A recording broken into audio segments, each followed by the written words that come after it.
Hey everyone, and welcome to Almost Cancelled. I am Peter, that is Connor, and we are going to talk about this week's TV news, amongst other things, and give you updates on the channel, because we kind of treat this video as a sort of end-of-week wrap-up and anything that's going on, that kind of thing.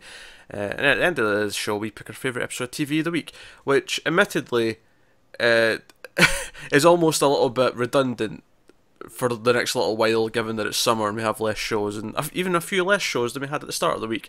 More on that in just a second, but that is the plan. So obviously most of it's news. We got news, and we got some decent news this week. Some interesting things.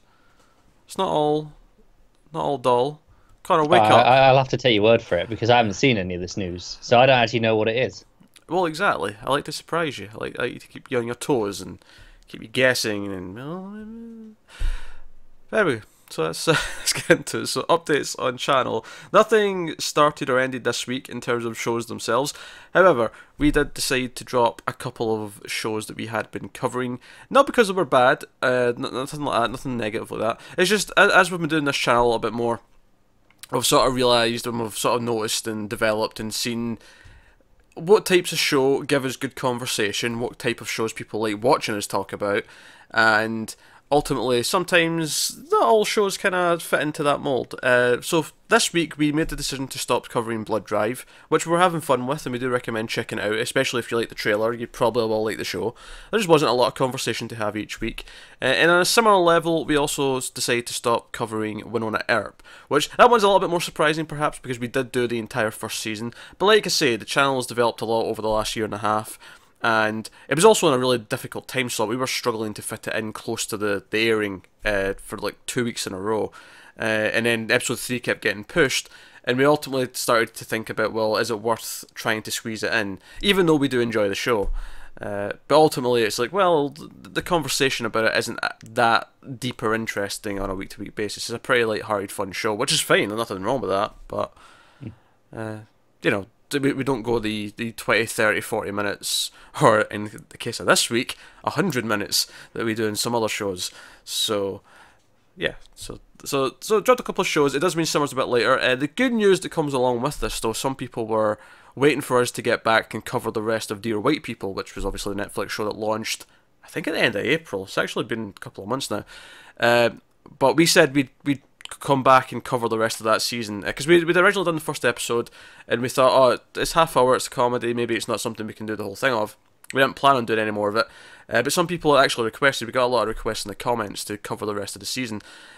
We did say we'd start it sometime in June. We have slightly missed that deadline by the time we start, but episode 2 of Dear White People, a review of that will start at the start of next week. That'll be on Monday. How quickly we're going to go through it, I'm not sure. It's probably going to be a couple of episodes a week until we're done. So not super speedy, but that is officially starting next week. Yeah. So there you go. That's happy things.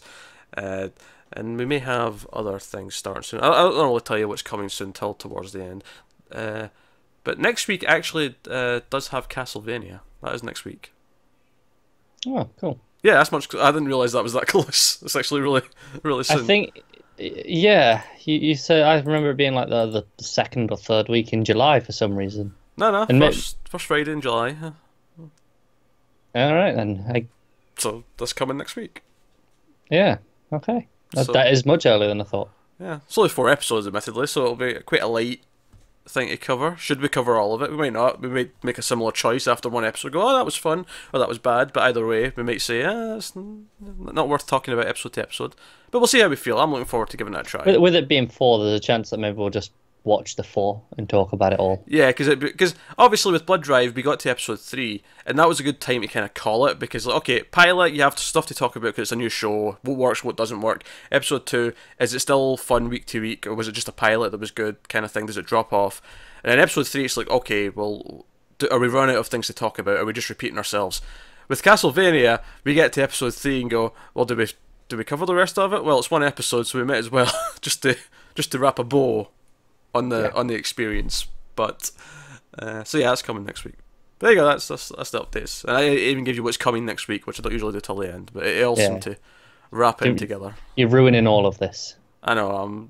We don't really even have like a best episode to pick at the end of the show, because yeah, sure, we watched a few things, but let's be honest, nothing's touching Twin Peaks this week. No, even with the disagreements we may have had during the discussion, it's clearly still the best episode. We talked about it for 100 minutes. There is no way in hell, regardless. Yeah. I mean, nothing else made you think as much as that episode of Twin Peaks did this week. No, no. I would argue you've probably had life tragedies in your life that have not made you think as much as that episode of Twin Peaks did. Quite possibly. Anyway, let's get to some news. There's news things to talk about. So, go on then. First up, good news. Good news. Oh. Better Call Saul officially renewed for season 4 at AMC. It's coming back next year. Not surprising, but nice to get confirmation. It's a little bit more. It was a little more worrying than usual because it was later. Typically, like we got the announcement for season 3 while season 2 was still airing. I can't even remember. I'll take your word for it. Well, we got 1 and 2 at the same time. Anyway, they announced them both straight up. I cannot remember. I'll take your word for it. I don't remember any of this. I'm pretty certain of that. Too much Twin Peaks in my brain recently. I've had to expel certain memories that were useless. So, but no. So it's good. We love that show. Also renewed, and this is timely given what I just announced. Dear White People has been officially renewed for season 2 on Netflix, coming back next year. Cool. It doesn't really surprise me. It does not. It got a good response. A lot of buzz when it came out. And from the first episode that we did watch, quality is quite high, so can only be good news. Not that quality is a marker for Netflix renewing things anymore. No, but at the very least, what did they renew recently that you disagreed with exactly? Iron Fist. God damn it! Did that get renewed? I'm just assuming. I think it did. It's not been renewed yet. There's been no announcement. Oh, thank God. I'm just assuming. Because I'm just ready to assume. You said that there, and then that popped out in my head. I went, wait a minute, that's not been renewed. What are you talking about? They did stuff like Fuller House that no one seemed to really think was any good. Oh, sure. But I feel like the shows that are good get renewed, and then there's other shows which get renewed because everyone just talks about them anyway. That's true. I feel like there's been and then obviously some fans of one or two things may criticise me for what I'm about to say, but I feel like there's no show that's been good that's just been cancelled unjustly. You're getting some hate for that. At least from my perspective, at least from the stuff that I've watched and I've liked. Yeah, I never watched the one show that is going to offend people in that, and so I have no judge. Hey, I'm just going to skip to another news item because it's related to what you're we're dancing around that. No, fans of Sense8 have got a reason to rejoice because despite the fact that there previously was none of this, there was just not. It's cancelled. Netflix announced this week that it's going to come back for a one-off 2-hour finale special just to wrap things up. So they get their conclusion, which I think is quite nice. Yeah, and it'll shut them up. I don't need to see, hashtag renew Sense8, hashtag save Sense8 on every single article that has anything to do with Netflix. Yeah. To be fair, it was very persistent. I just think this is a nice move. I mean, I thought it was nice how they handled it in the first place, but the fact that they're coming back and saying, "No, we'll do a movie to let you finish things up." Yeah, I think that's perfectly fair. Hell, I got Serenity for Firefly, Sense8. I can't, like, the cynic in me is going. They saw that there's so much buzz. I said every Netflix article is hashtagged, so they're going. Do you know what? There's enough here to justify it in terms of money, brand awareness. Like we keep talking about with them, like the social media commentary of people talking about it. There's probably enough just being talked about right now that they go, this'll make its money. I think even just outside of money, I think in terms of reputation, it just gives them this nice vibe of, oh, they will listen if you really care about a show. They will give it a conclusion. It's a very nice guy move. It is, yeah. You can try and be cynical about it if you want, but I feel like it's a pretty good move on their part. So, no, that's good. And sticking with Netflix, we do not have a renewal, we have a cancellation from Netflix. Oh, go on. Girl Boss has been cancelled after 1 season at Netflix. I feel so happy about this one. We watched the pilot, we watched the first episode and reviewed it, and I wouldn't say we hated it. It wasn't Iron Fist. We hated the character to Iron Fist levels. That is fair. That is fair. We thought she was extremely unlikable.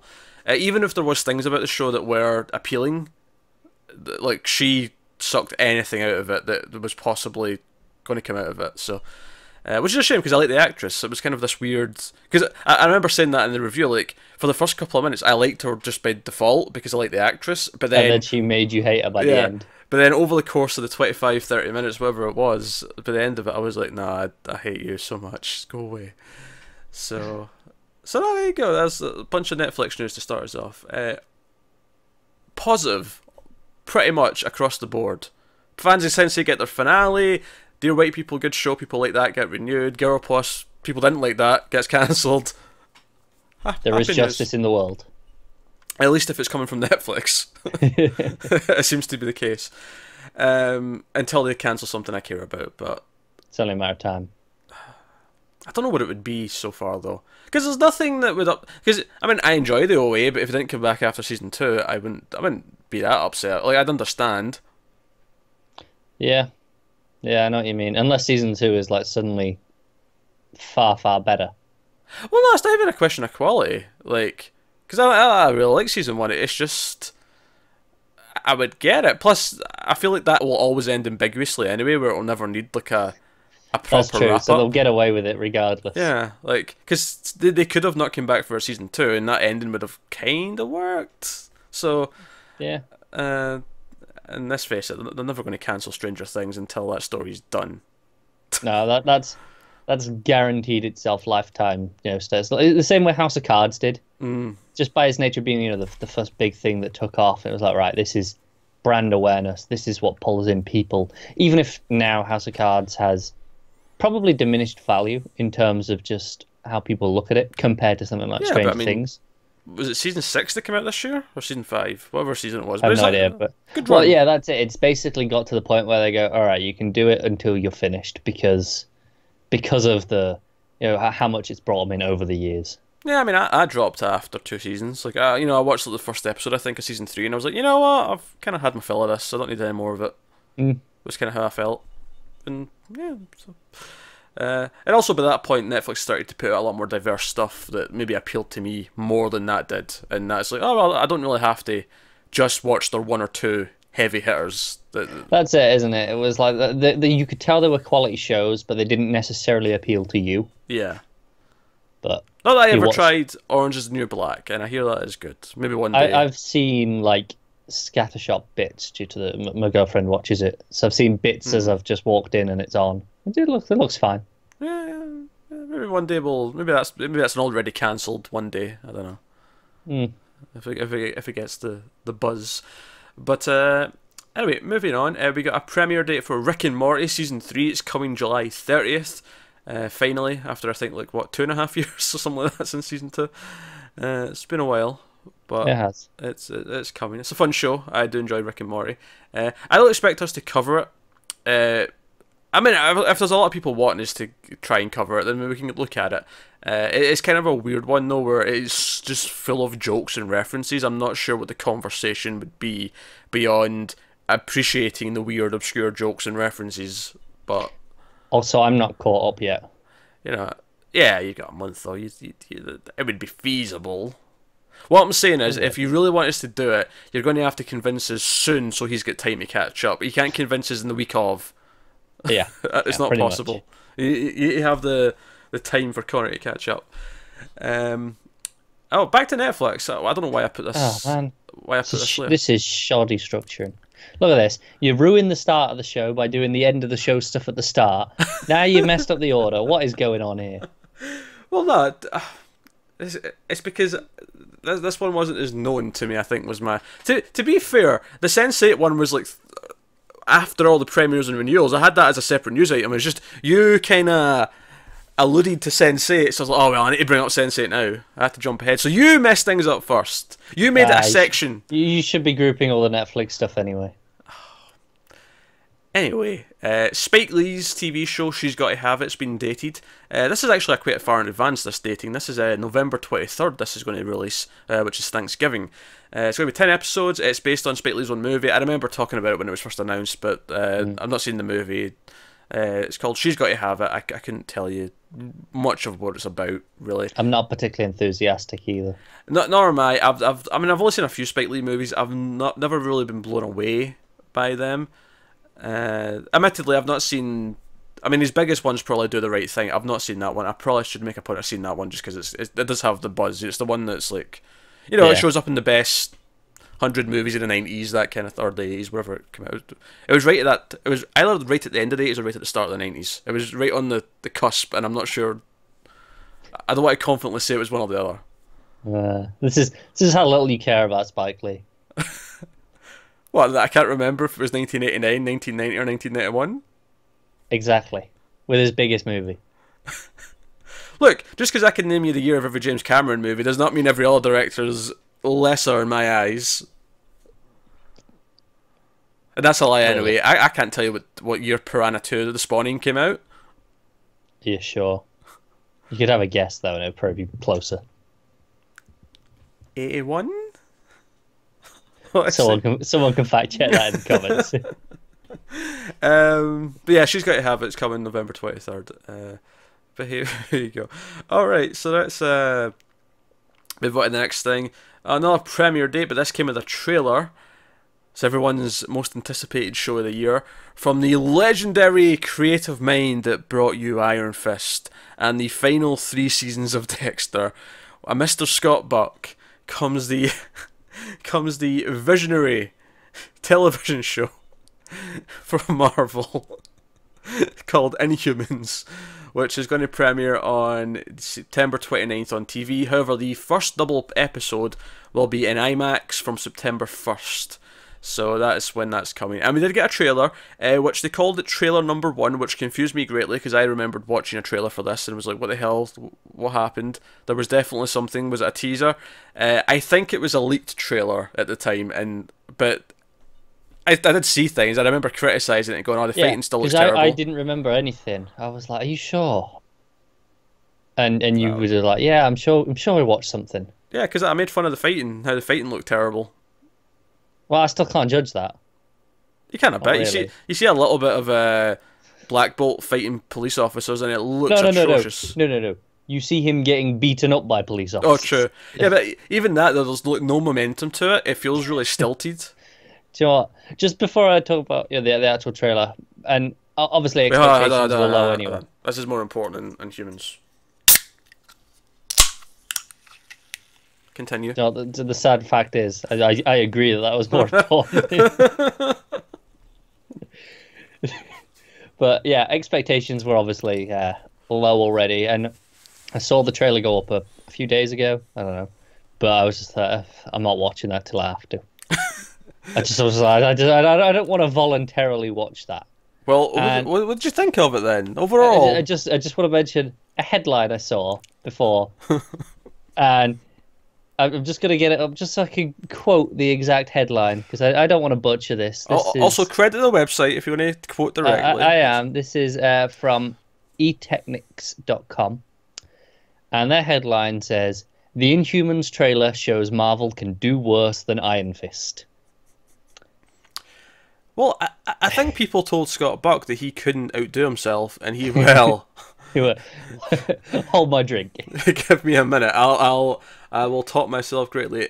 Well, what stuck across to me is that despite the fact that they've made a big deal about this being filmed with IMAX cameras, it looks really cheap. It looks cheaper. It's the cinematography. All it is, 90% of it is static shots that just happen to be symmetrical. Yeah, no, that's right. Is it very, very stale and sort of just drably filmed, and then I think that extends to like stuff like the costume design and the set design. I think Medusa looks like a really bad cosplay. Her hair looks atrocious.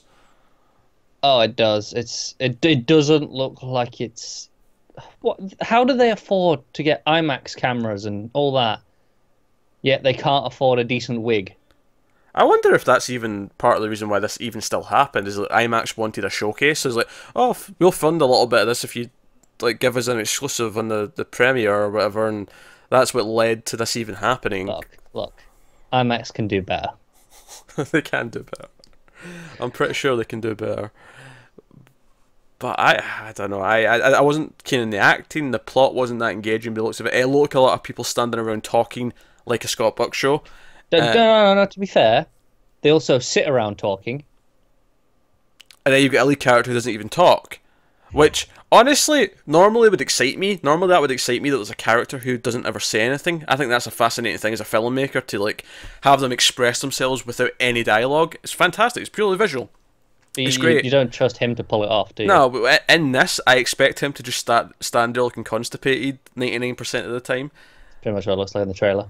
It does. So, and it's almost like it's going to make the rest of the dialogue worse because everyone else has to talk for him. Like yeah, they're gonna do that thing where it's not gonna just play off his reactions like it should, and go, all right, we don't need to hear what his exact words are because we can just get it through context and their replies. We're gonna get them going, oh, what's that? That over there. Yeah, I will like it. Do that old trope with someone on the phone in the movie, and you don't hear the other person, so the person we do hear, the character we hear, repeats everything the other person said. Like, they always repeat the questions, like, what you're asking what my name is? Oh, it's Peter. Like, like that. Like, just constantly repeating or saying. I feel like it's going to be the equivalent of that, where they're constantly going to say, well, this is what Black Bolt thinks, clearly. And they're just going to keep telling us over and over again, like, no. Be interesting and let his eyes do it. Yeah. That's way more interesting and fascinating. It is. And the CG on Lockjaw, which is the giant dog they've got, looked a bit ropey as well, if you're asking me. It did. I was going to excuse that a bit just because they've got time to patch that up a bit. That's fair enough. So I wasn't really going to complain about that until I saw it in the finished product. I typically try not to in trailers, especially when it's the only bit of CG that's there. No, that's fair. That's fair. But it did look ropey, so I feel like that's worth mentioning. I don't know. I couldn't care about this any less from when it was announced, and I was like, oh, okay. The brother character, who seems to be the one who's sort of the antagonist, who's like trying to like overthrow him in the trailer, he seems particularly bad to me. All his monologuing, I feel like I'm already sick of it, and I've not even watched the episode which yet. Is a shame, because I know he's a good actor. Like, I've seen him in a bunch of other stuff, most recently, and most notably is Game of Thrones, where he played another despicable villain. I'm not blaming the actors in this. I'm really not. No, and that's it, because I've seen him do so much better, and it's like, nah, this ain't his fault. But the performances look like they're going to be pretty stale, and again, that isn't necessarily the actor's fault per se. If they're being directed to be a certain way, that's just that's what it is. But it looks pretty bad. I'm not excited. Unlike Iron Fist, I will say this right now: we are not committed to doing the whole thing, even though it's only 8 episodes. I very much stand by this.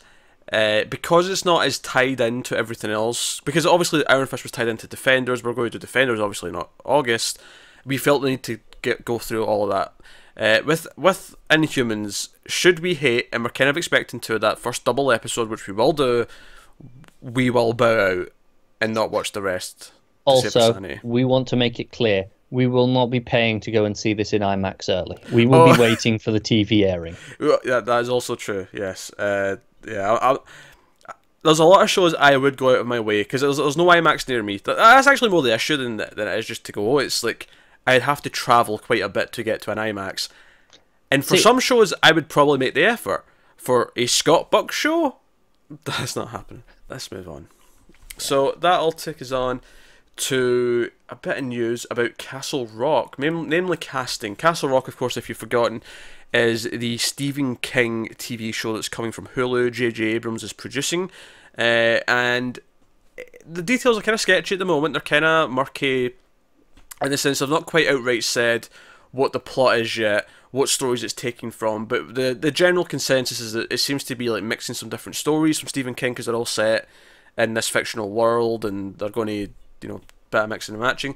So mainly I wanted to remind you that this show existed because it sounds pretty cool. But they did announce a bunch of casting, and some of it's relatively interesting. Namely, Jane Levi has been cast in the show, and I like her quite a bit, so that's pretty cool. Andrea Holland's been cast in the show. Sissy Spacek has been cast in the show. Sissy Spacek, of course, played Carrie in, well, the original Carrie. So she's kind of a notable Stephen King name to bring back. And then Melanie Linsky has been cast in it as well.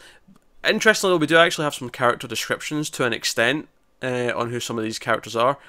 Holland will play Henry, a death row attorney with a unique and complicated history in Castle Rock. Sissy Spacek will play Ruth Deaver, the estranged adoptive mother of Henry. She's a retired professor whose fading memories might hold the key to Castle Rock's unsettling past. Jane Levi plays Jackie, the death-obsessed, self-appointed historian of Castle Rock. And then Linsky is going to play Molly Strand, a woman with a rare medical condition who's barely scraping by as a real estate agent in a town where every third property is the site of someone's worst nightmare. Fair enough. Interesting, eclectic set of characters from the sounds of it. Also, they, I mean, obviously, my knowledge is not exhaustive by any means, but they all sound to be original characters as well. Yeah, I mean, how many books does Stephen King have? I'm not familiar with enough of them to know, but the sound new. The fact that the article isn't going, oh, this is this person from whichever book, means they're probably original characters. Which I think kind of makes sense to me. Yeah. I feel like you bring the legends from the books in and the creatures and stuff, but if you're doing something where they're going to encounter different things, then maybe it makes more sense to have new original characters for this show. Yeah, I agree with that. All right, next up, this is interesting. So Amazon has set a premiere date for a show that they're going to launch on August 24th. Right, so August 24th, so a couple of months from now, and it's called Comrade Detective. It is a 1980 set Romanian cop comedy spoof series. Here's something funny. I was not prepared for this. It was originally titled, they changed the name, probably because of a certain Marvel show that was maybe too close. They called it Iron Fisting. They should have stuck with that. Which, to be fair, there's probably a porn parody of Iron Fist that's called that already, which maybe is the dispute at this point, I don't know. But they changed it to Comrade Detective, which honestly, I kind of like Comrade Detective. I do as well. Now, once I know what it is. Well, I get into the best part. Comrade Detective is described as a one-of-a-kind cop show and comedy set in 1980s Romania. True to its nostalgic inspiration, the series is presented in Romanian and dubbed in English, as a Romanian show of that time would have been. Channing Tatum and Joseph Gordon-Levitt are among the voices that are going to be dubbing the characters. Alright, okay. So it's a dub show, but that's the point. The joke is that it's an old cheesy dub show. So I'm down for this. This sounds like a blast. Yeah. This is not what I was expecting from Amazon. This is good to me. I'm all over it. Yeah. Expect a pilot review of that come August 24th or thereabouts, which I think is the same day as The Tick, which is annoying. Why are they putting two of their comedy shows out on the same day? Yeah, that's problematic. That's insanity. But there you go. So that's Comrade Detective. And then next up, also from Amazon, they've set a date. This is really close. This is premiere on July 11th. So this is a couple of weeks away. Oh, God. It's a Japanese show coming from Amazon Japan. It doesn't actually specify if it's going to premiere all over the world on Amazon Prime. I'm assuming it is at this point, but it might not be. It's called Face: Cybercrime Special Investigation Unit. Right? That is not an acronym of FACE. No, it's not. No. I was hoping it was going to be. You know, I thought FACE was going to be the acronym. Well, because the acronym would be CCSIU. Exactly. I was disappointed when she carried on reading. Starring Ayami Gorike as a cybercrime specialist, the series will become more orientated towards what Amazon describes as a life-or-death struggle against criminal hackers than geeks glued to computer screens. So yeah, this is the thing. This description for a show from the US would make me think, oh, it's going to be procedural, it's a CBS sounding show. The thing is, though, coming from Japan, I actually have no idea. Like this could be the most serialized thing ever coming from them. Yeah. I actually don't know. Also notable that the July 11th is a Tuesday, so you know they are both Amazon and Netflix are clearly trying to get away from just being on the Fridays. Hey, if nothing else, Netflix can stick to Fridays, Amazon can switch to Tuesdays, and that way we'll never have two of them in the same day. That would be lovely. Aye, not like August 24th, which actually I think is a Thursday. Or maybe it's not the same day as the Tick thing, because the Tick's the Friday that week, I think. So they're a day apart. Slightly better. Slightly better. I don't know. And I'm down to try a pilot of that, just to see if it's crazy or what. Like, yeah, that's fair enough. it's an insane title, if nothing else. Alright, next up, Netflix have announced another show, another comedy show, 10-episode, half-hour series called Everything Sucks. And this one is going to be looking at 1990s nostalgia. Oh, I'm down. Everything Sucks is described as a quirky, funny coming-of-age story that follows two groups of high school misfits, an AV club and a drama club, who collide in 1996 Oregon. Sounds good. And the creators were talking about how a lot of their favourite sitcoms, like The Wonder Years was a period piece, that 70s show, period piece, and like, oh, the time's ripe for a 90s, which, by the way, makes me feel a little bit old, that the decade of my childhood is now the nostalgia decade for something like this. Yeah, I know what you mean. That's making me feel a little bit old, but other than that, because I don't know about you, but when it was the 90s and that 70s show was on, it felt like, oh, that was ages ago. That was an eternity, like 70s. Yeah, it was inconceivably far before. Ancient history, and now it's like, oh, now it's closer to the 90s, or it's actually further away from like the 90s now than it was from the 70s when I was thinking that. Yeah. That's It's sad, isn't it? Bloody time. We're all going to die. But no, that sounds interesting. So fair.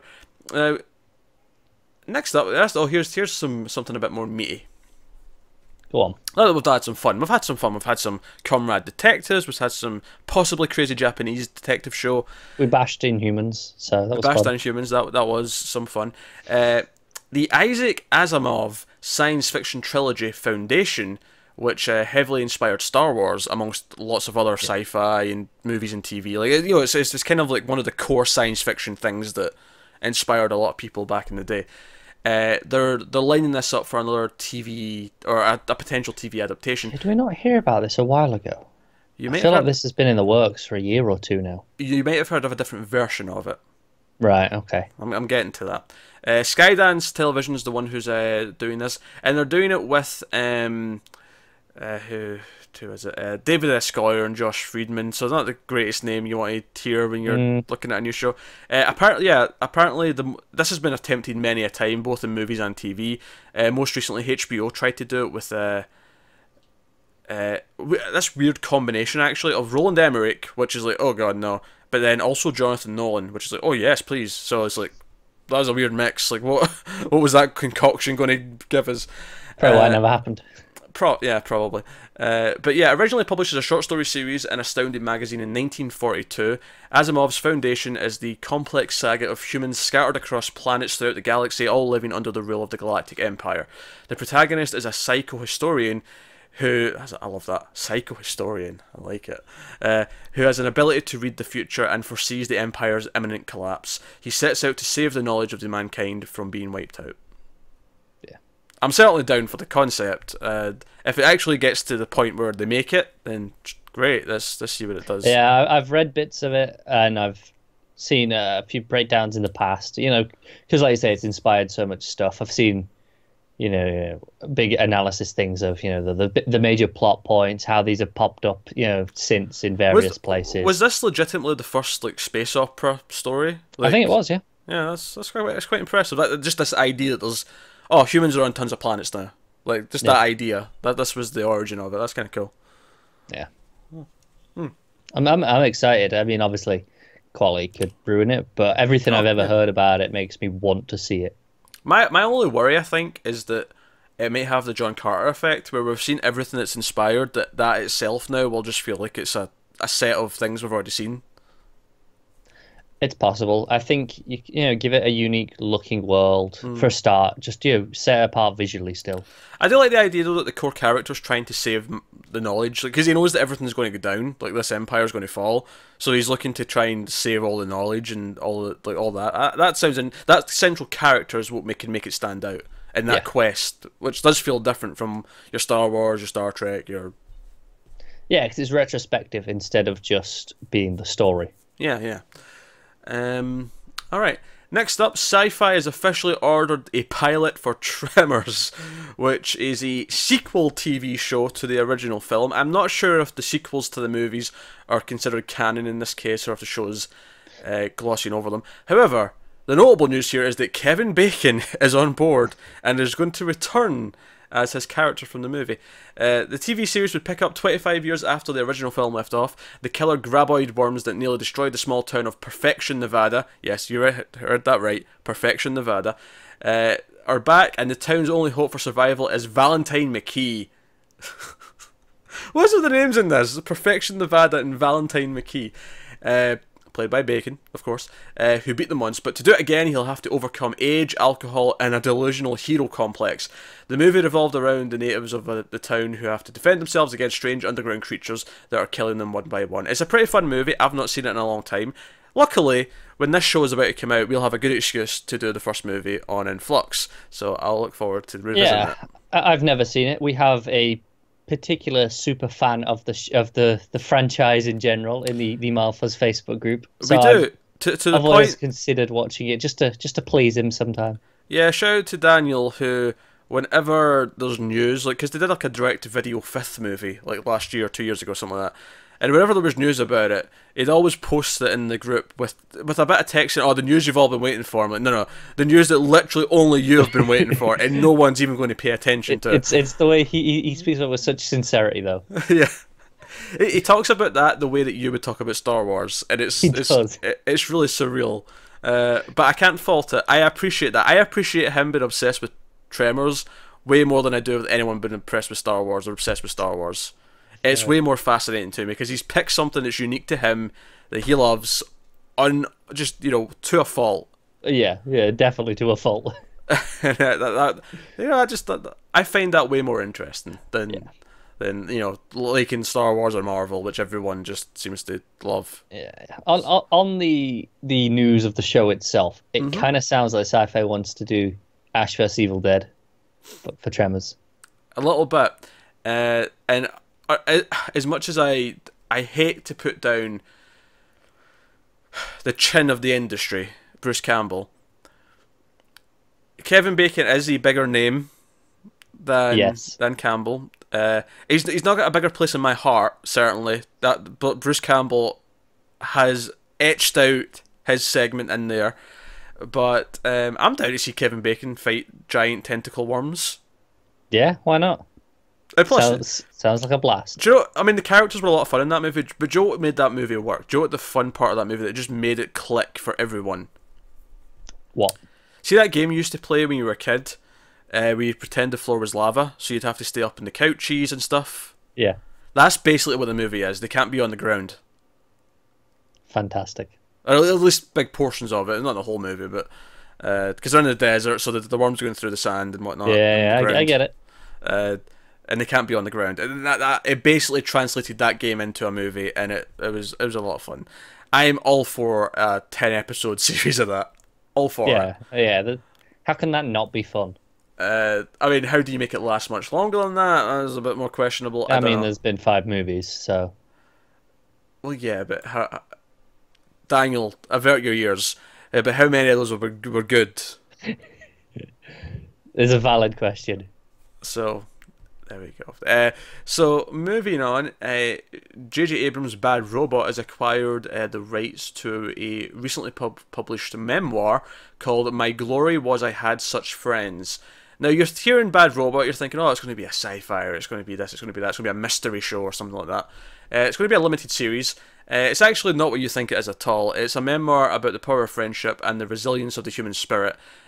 Silverstein, who wrote it, there's her memoir obviously, tells the story of an extraordinary group of women who helped to support her as she went through a life-saving heart transplant. So it's a medical tearjerker by the sounds of it.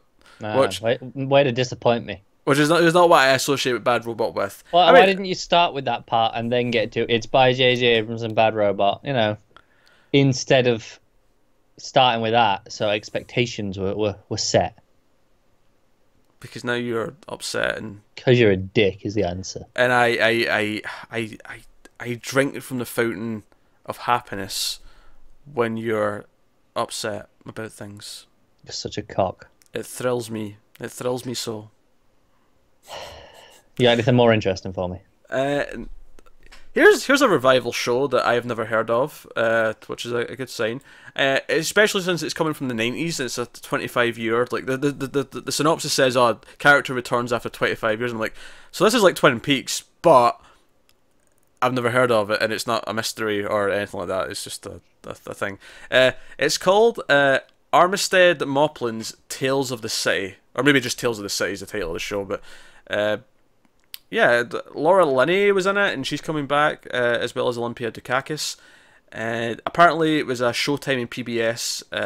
Well, it was a newspaper column or something like that first, or a novella series or something like that. But they had an adaptation on Showtime and PBS. It was a big LGBT show for its time. Like maybe when there wasn't a lot of that on TV, it was like a big thing.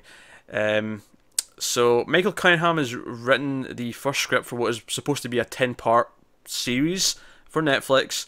It doesn't have an order from Netflix yet, so it's still in development. It's not been officially sort of greenlit per se.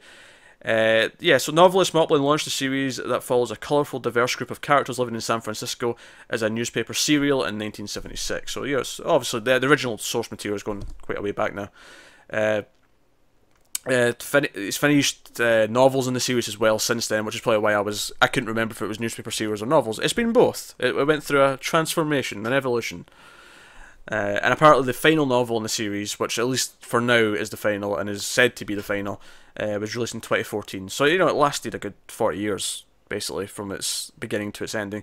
Yeah, I've still never heard of it. I've never heard of it either.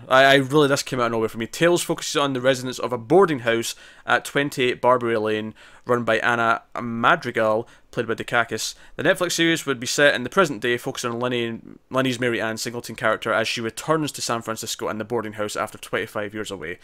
So, yeah, I mean, it seems like a proper revival series that follows on from what came before.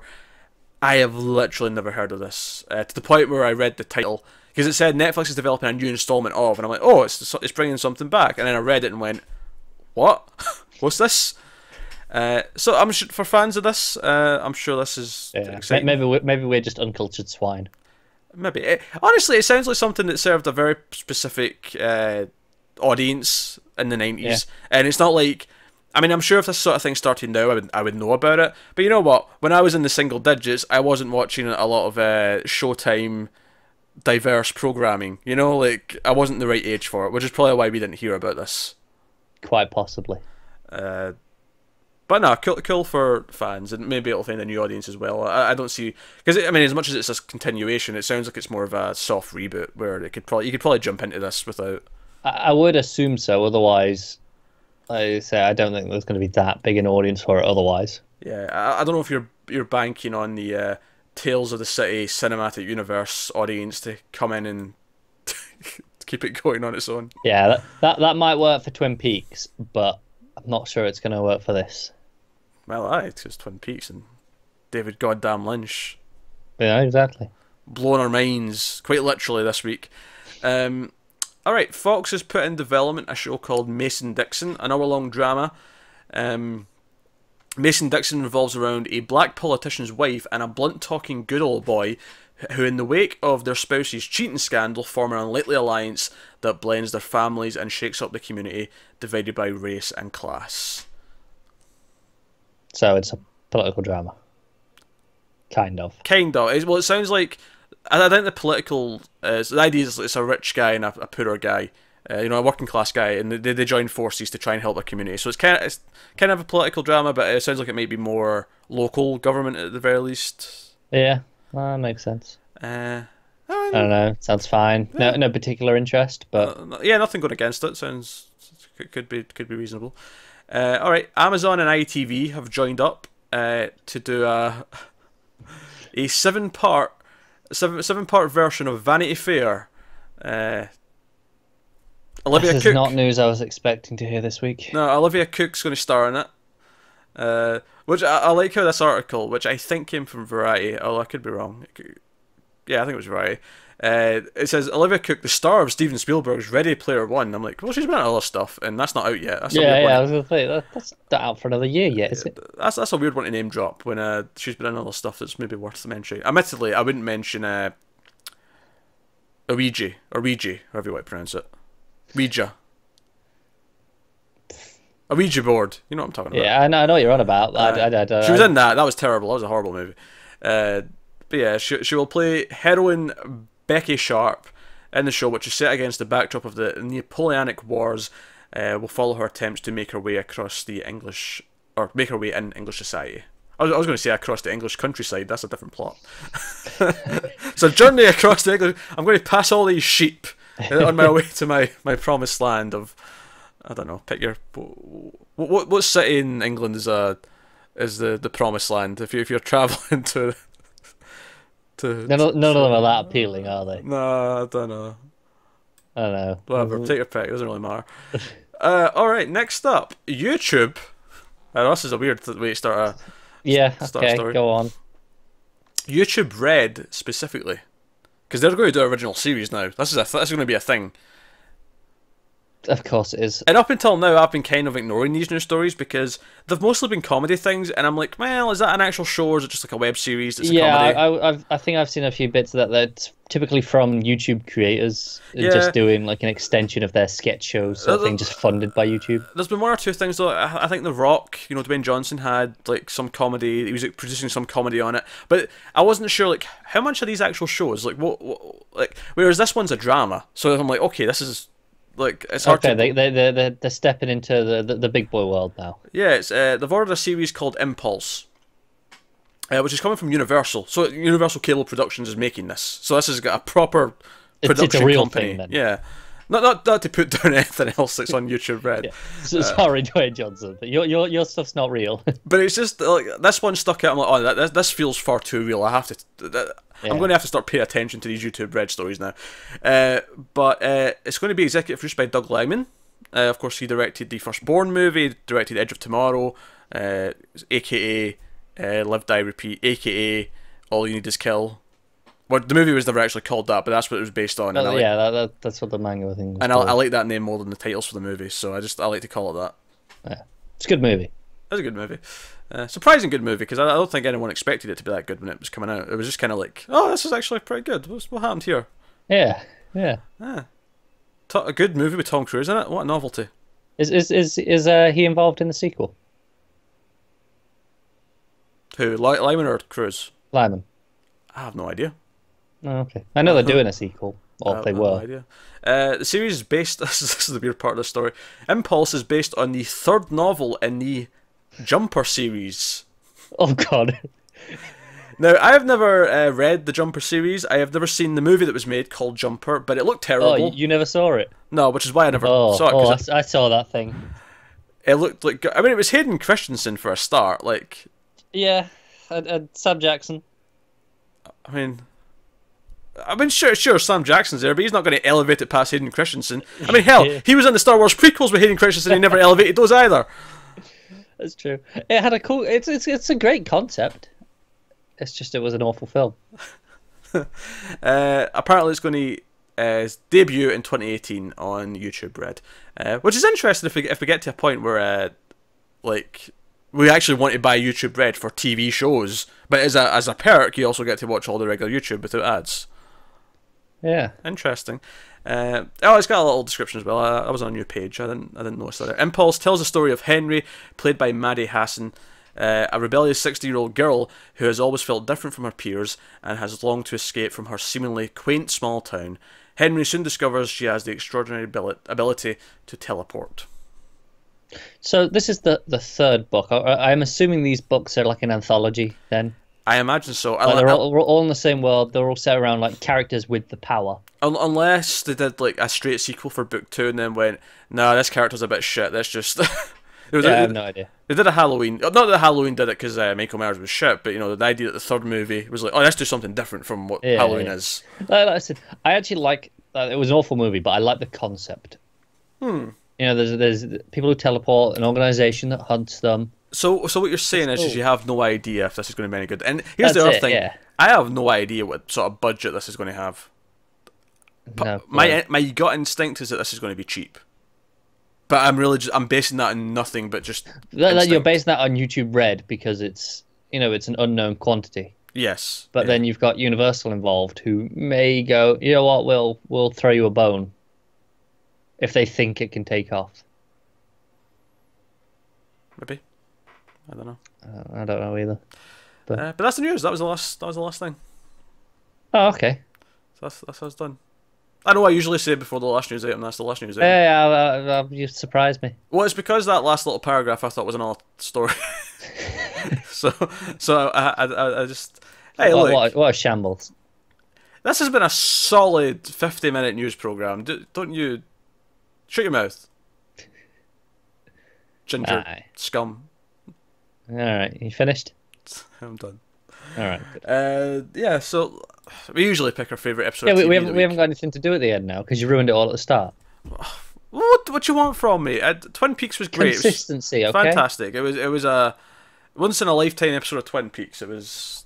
Yeah, I feel like we should probably not put it down. Obviously we're going, it's basically the only thing on, and so it wins. But you know how like last week, I think it was last week, when I said, I'm going to give it to Saul because, or whatever. I think it was Saul. Yeah, it was Saul. Saul finale last week. Yeah. Yeah. I goes, I'm going to give it to that because Twin Peaks has got a chance other weeks, and this deserves it. If this episode had been last week, this still probably would have won. Yeah, no, I agree. This was. We've been loving Twin Peaks this return, this revival, and it's been quality after quality episode. We've been really into it, and then this episode came in and just went, no, this justified why this came back. Yeah. This was because he artistically had something he wanted to do with this show, and this was the episode that kind of got to that. At least, maybe not the point, but it got towards that. Because, I mean, we've still got 10 episodes left, so great. I'll take 10 more episodes of this. Yeah. Although we should mention, that's on a break this week. Yeah, it's got 1 week off. This is depressing. This Sunday night is like... I don't know what I'm going to do with myself. Stupid America needing a birthday. July 4th is the culprit. Ruining Twin Peaks for us. July 4th is the culprit, which is a shame. I would quite happily.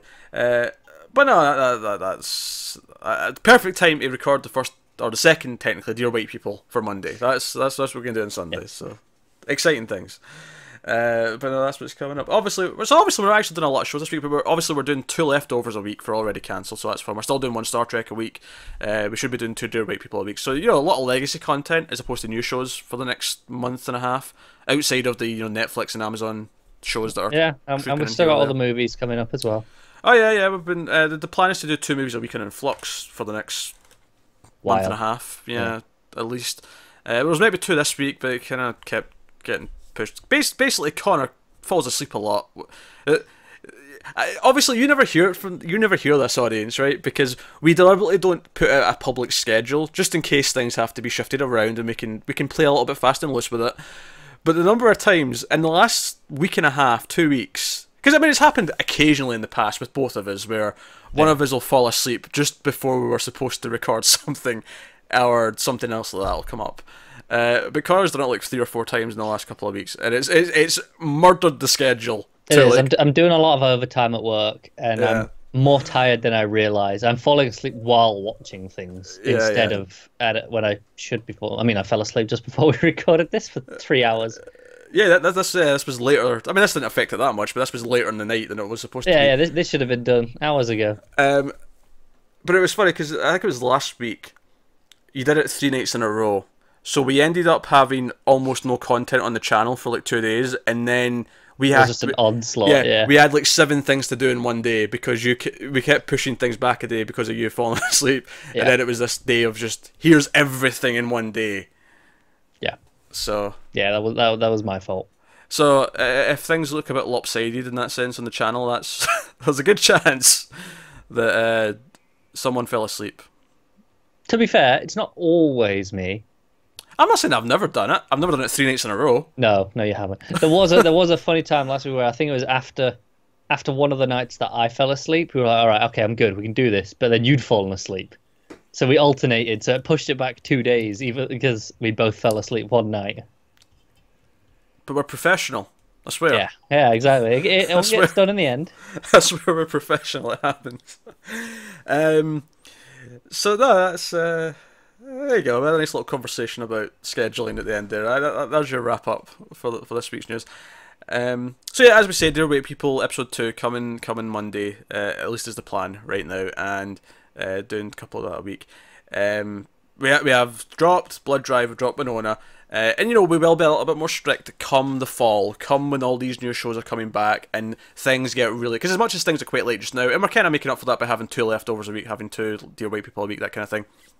But once we get to September, October, all this stuff starting, we are going to not secretly, that's not the word I was trying to use, we are going to seriously look at like what is worth keeping, what are people watching, but here's the good thing about this though, is that the stuff that gets good conversation typically is what a lot of people like to watch as well. There's a good correlation between those things. Yeah, we're looking at some mild restructuring, but the truth is, unless you are someone who watches everything and all of our content, which I know some of you do, the ones that go are probably the ones that you won't notice as much. Exactly, and this is purely TV shows we're talking about here. Nothing else is. Yeah. This is just a case of, because I think anyone who watches our stuff regularly knew that April, May there we were struggling to keep up with all the shows that we had, and that was a really tough time because almost nothing there was everything there was good discussion. Everything there was nothing there we could feasibly go, now we can stop doing that. Yeah. Whereas so we'll look at lighter stuff that isn't as heavy, looking at stuff that doesn't get watched as much and seeing sort of what makes the cut, as it were. We always knew we'd eventually have to start doing that, because if we keep trying new shows and we keep keeping things that we just at least kind of like, then eventually we're going to have too much and we'd have to start making some chops. What I will do though is, in stuff we have dropped, I will try and remember to go into all the playlists and put in the title of the playlist at the end, just this has been discontinued, or we don't cover that anymore. Just for anyone who finds the playlist later and is maybe expecting more episodes of things and whatever. But we'll let you know near the time once we have some firm details on what's we're coming back. Yeah, we're waiting to see what schedules are like and what's coming. I mean, don't worry, Mr. Robot's safe. Just in case anyone's panicking about Mr. Robot, Mr. Robot's a safe that was bet. never in any danger. But yeah, so that's the thing, and it keeps us free when these Netflix shows hit, and we want to do like 2 or 3 a day for a week to get it all done in a timely manner. That's really hard when we've packed the week with regular episodes of things. Yeah, especially now Netflix isn't even keeping to just the weekends, so we can't even go, right, there's nothing really on at the weekends, we'll do it now. It's just, this could be at any point. Oh, it's a nightmare. But so there we go. That's this week's news / update video thingamajig, and that's the official term. And in all of my records, when I'm keeping note of things, it's news / update video thingamajig. I mean, why wouldn't you store records like that? So all of mine have something stupid like that on the end. All my deep records. But no, that is us. So let us know what you thought of any of this week's news in the comments below. Like, subscribe, all that stuff. Get us on Twitter at mail_fudge for channel updates. If you want to support the channel, support what we do, keep us going, go over to patreon.com/mailoffuzztv. You can check out some of the bonuses there. One of which, not a bonus, but the first goal, should we hit it, is to do another one of these news videos, but for movies. Same format, same 2 of us, possibly with someone else as well, actually, but certainly 2 of us talking about movie news, just like we do with the TV news. And we're over halfway to that goal, so yeah. But no, head over there, check that out. But that is us, so thank you very much once again for watching. Keep watching TV. We will see you next time. Have you got any vanilla?